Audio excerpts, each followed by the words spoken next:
Hi everybody, welcome back to Anjana's Stockpedia. In this video, we are going to discuss about false breakout and how to avoid false breakout. Before that, if you are watching my channel for the first time, please subscribe the channel and press the bell icon for the further notification of new video. So without wasting any time, let's get straight to the video. Has this ever happened to you? You set your support line, you set your resistance line and wait for a breakout to happen. Once you see this, that the price suddenly breaks through your resistance, you enter a trade extremely excited because you are prepared for a huge jump in price. You sit relaxed and stare at your monitor. But then suddenly the price reverses and dips. You stare at your screen confused on what just happened and your portfolio just tanked. Well, I am going to teach you a secret so this never happens to you again. So the first question we need to ask ourselves is, what is a breakout? Well, a breakout is when you have a support and resistance but there are multiple key rejections for both. The actual breakout happens when the price bursts through one of the key levels. And notice what happens when the price does break through, it starts soaring, making this point right here a great entry point. But the question is, how do we find setup like this where the market could potentially we have a breakout? The answer is breakout patterns. I am sure you have seen all this before, but there are multiple key breakout patterns you should have in the back of your head when trading. There is wedge, flag, rectangle, triangle and pennant. Now the problem I see a lot of people doing is they are looking for exact price action that is in the pattern image. The price will rarely mimic this exact pattern, if never. So you are not exactly looking for the exact price action that happens in the image. You are looking for the key support and resistance levels that make that pattern. Now, to be honest, it doesn't matter which pattern you get, and you don't even want to memorize the names of the pattern. The key thing you have to take away from this is that all these patterns have something in common.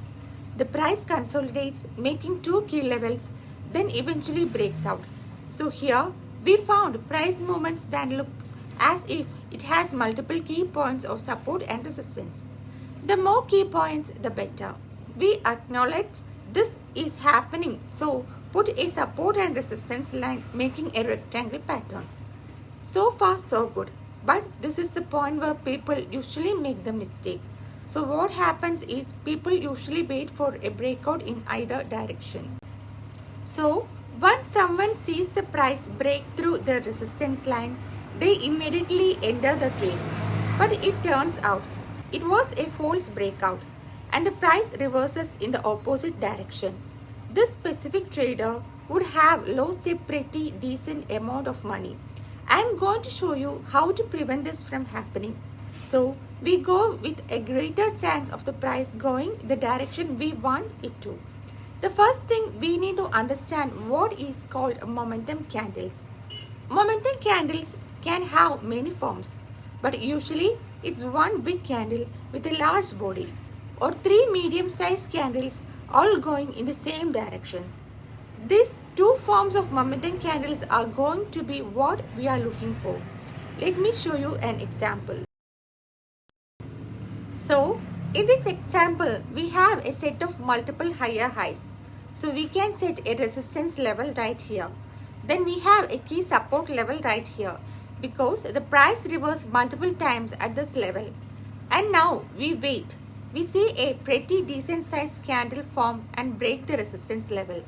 The problem is only the tip of it broke out, so we are not counting it as a momentum candle.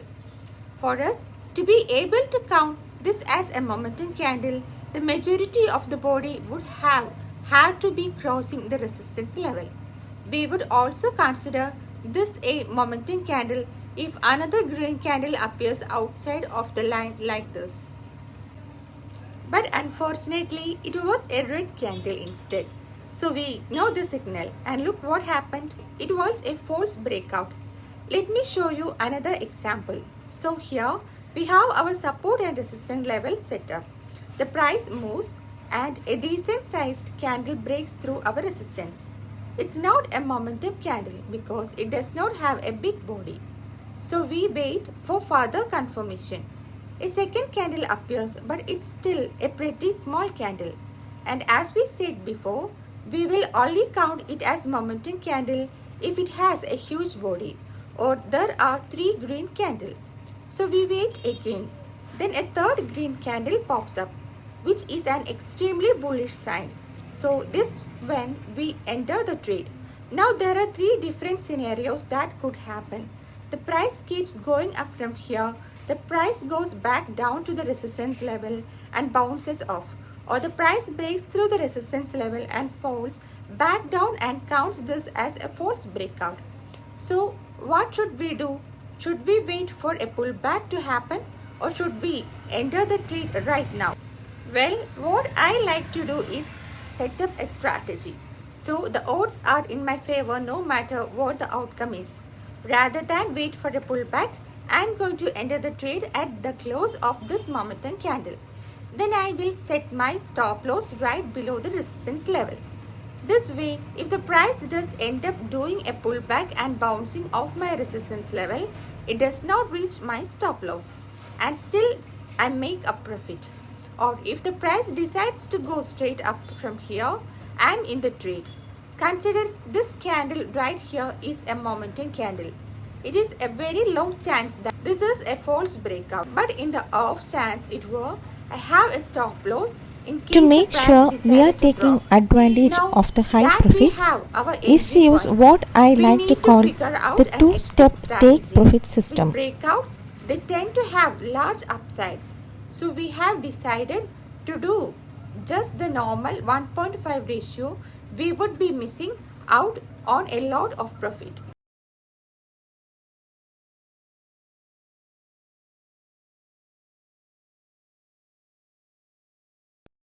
First, you find your entry signal, then put the stop loss below the resistance line.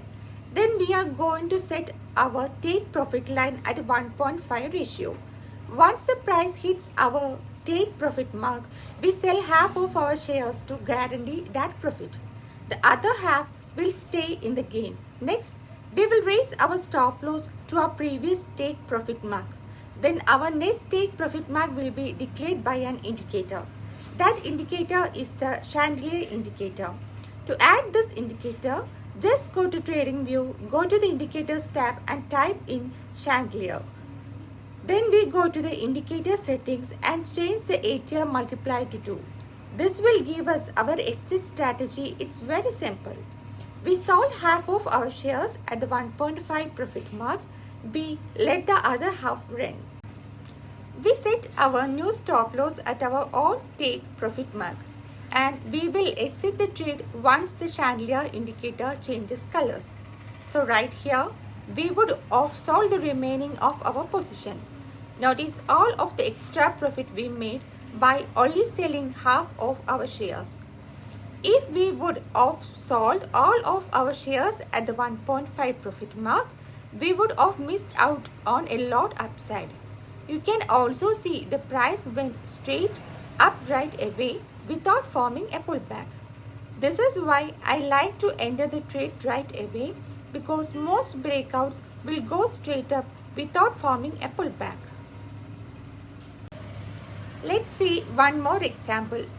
We find some key points that are great levels to make a support and resistance. Once we set our trend lines, we wait for a momentum candle to break through our resistance. Once candle breaks, but it does not have big body.